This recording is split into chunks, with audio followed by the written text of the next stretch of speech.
Hi everybody, it's Janine over at Slow Happy Vintage. I am a reseller as well as a collector, purchaser, restorer of vintage and antique jewelry and other items. And you can find me on eBay under Slow Happy Vintage. Now today I have a different video for you. I was asked to be on a podcast this week. It's called the Reseller Greatness Podcast, put out by Tech and Sports. And I kind of questioned as to why they wanted me on this video or on this podcast, because I'm not a huge reseller, but the lady who was putting on the jewelry talk, I guess they have a jewelry talk once a week, she got wind that I'm pretty good at sourcing, so I guess that's a compliment. And I guess I will be sharing things that I've sourced in different parts of my collection. So I need to sort through and find things that would be interesting on the podcast. So today you're going to help me or watch me kind of rummage through things and find some of my best finds, if I haven't sold them already. And we'll go from there. Let's get to looking through jewelry.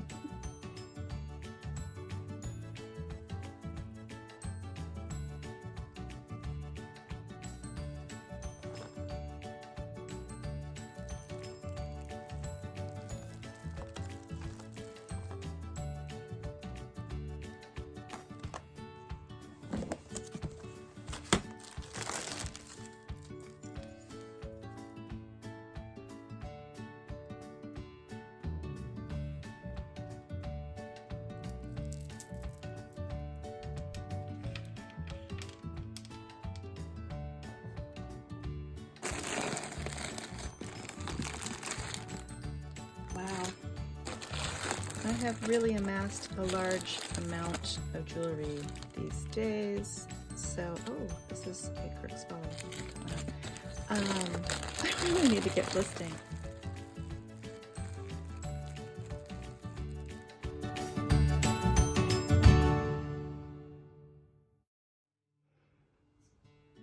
I have shared most of these pieces in my other videos when I sourced them.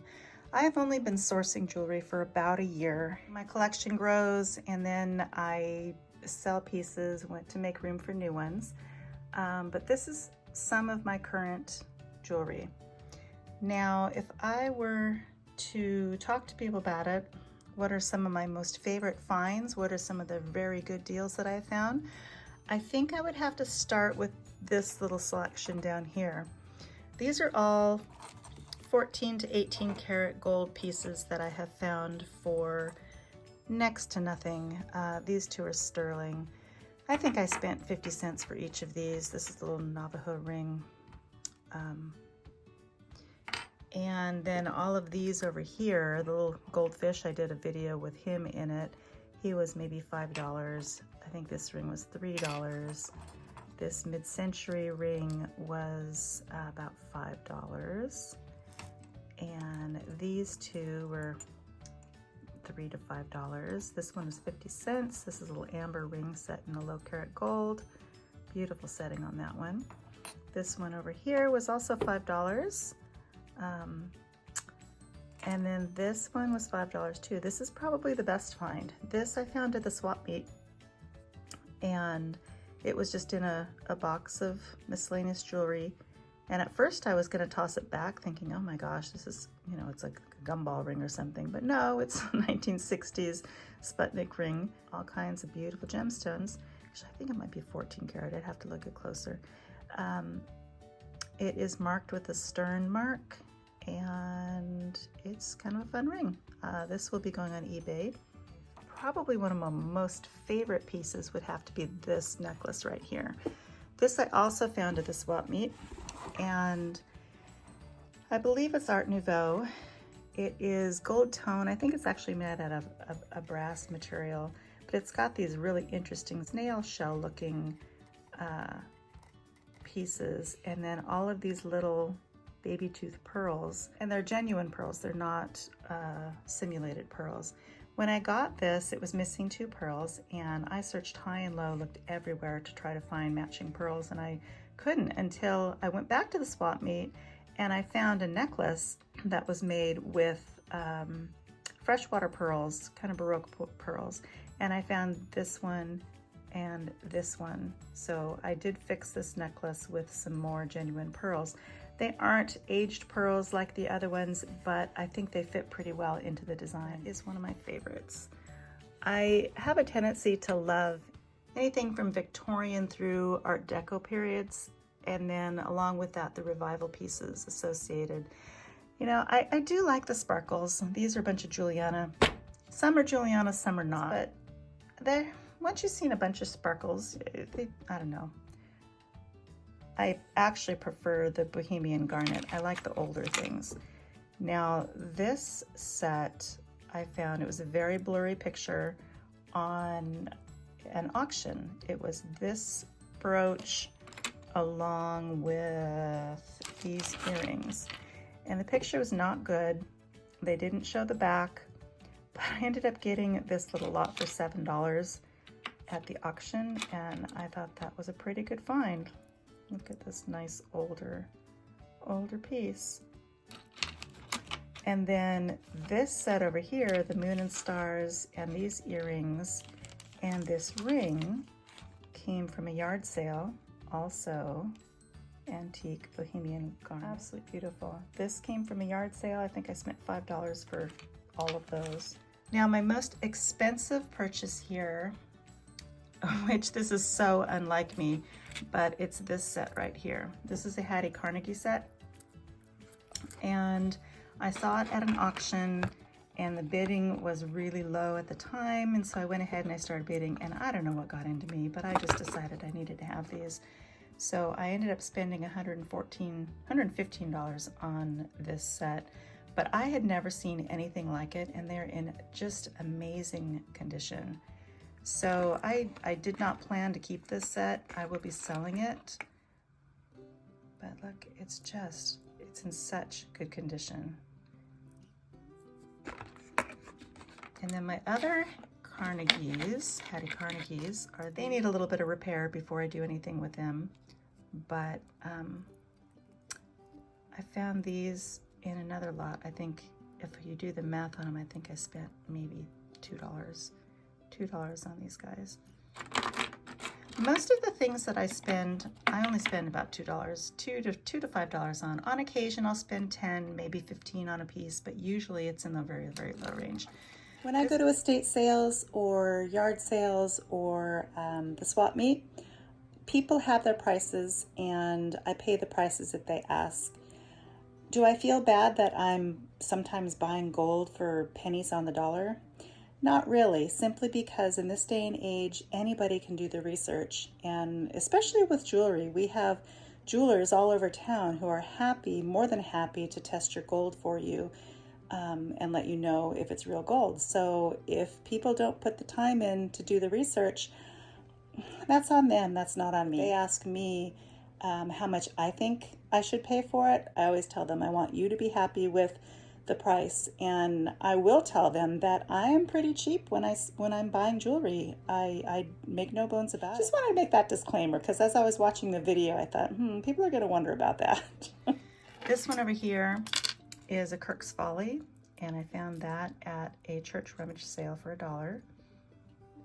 That one will be for sale. And then this Florenza, I have two of these. One was inherited, and this one I found at a yard sale for $2. These over here are Christian Dior. They're more modern. Found those at a thrift store locally. Same with these Swarovski's pieces. And then let's see, another really couple fun ones. This is a boucher. It's a carved boucher. Found that for, let's say it was $2. And then this one up here is a mechanical boucher, night and day. And that one, I think I paid $4 for at an estate sale. This one is Kramer. And here's an interesting piece. I found this at a thrift store. And there's one online that says it is an unsigned Miriam Haskell.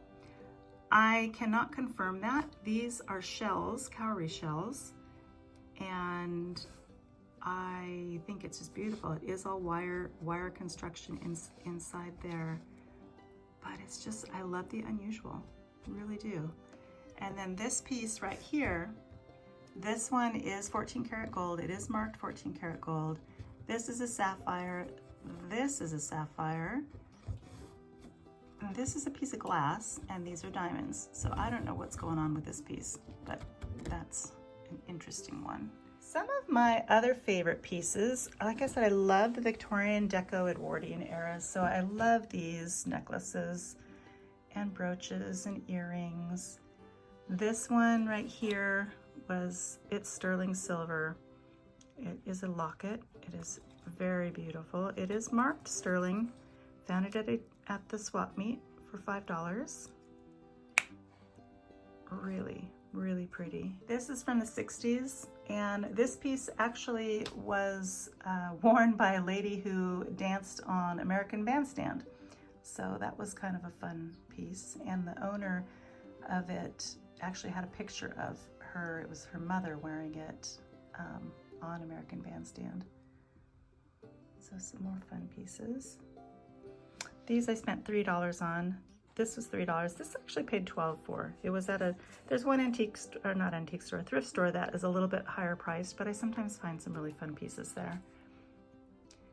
The Native American pieces I have here, most of these were inherited. My mother-in-law and father-in-law worked with Navajo Gospel Missions in Arizona, and they spent a lot of time on the reservation. And so they got to know the artisans and purchased a lot of their jewelry. This one I actually sourced at a yard sale along with the matching earrings, and this ring over here I sourced. I do have more Native American pieces, but I didn't get them out just yet. So then some other pieces that I found, there's a lot of Florenza and Czech pieces. This one is by the maker Hollywood. These are unmarked, but I believe they're Czech, from Czechoslovakia or the Czech Republic. This is a Florenza piece. These are West German pieces. This is a fun one. This actually just sold. This is Cherry Amber Bakelite, and I saw a very blurry picture on Craigslist. The lady had some jewelry for sale, and this was one of the pictures. And I am not that familiar with Bakelite. I don't particularly care for it, but I know it is valuable. So I took a chance and I bought it for a whopping $1.50, and I took it home and tested it, and sure enough, it is Bakelite. They call it Cherry Amber Bakelite, and it just sold for $350. Then I've got, this is Hollycraft. This is actually an inherited piece. This one is marked. I don't remember the name of it, but it is a beautiful bracelet. This is unmarked. It looks very much like Florenza though. And these are actually Avon. These are some of the higher value Avon pieces. These were the Elizabeth Taylor for Avon pieces. However, they were converted to pierced earrings. They were not normally pierced earrings. All they did was they added this piece. So I'm not sure how that might affect the value, but they're really pretty earrings. These up here are Art Deco pieces. Absolutely just love these deco pieces. They are quite pretty. And this is a piece of Czech glass. This is just a deco. Beautiful brooch, camphor glass. Love camphor glass. Art Nouveau, Egyptian Revival with the scarab beetles. Very fun. The types of people I'm looking for are the estate sales where the family has already gone through all of the jewelry and they've selected the items that they want to keep, and then they just don't really care what happens with the rest of it. If I don't buy it, typically they will just donate it somewhere or give it to the grandchildren to play dress up with. So that's kind of what's going on in my mind when I'm outsourcing. That's going to be it for today's video. I hope you enjoyed seeing some of my favorite pieces and learning a little bit more about how and where I source them. Wish me luck on the podcast. I'm not sure what we're going to be talking about, so I hope I have some things to share for them. It's new and different for me, something I've never done before, so I'm up for the challenge. I hope you have a great week, and we'll see you in the next video. A lot of these items will be for sale because I can't keep them all. That's how it goes, sadly, huh?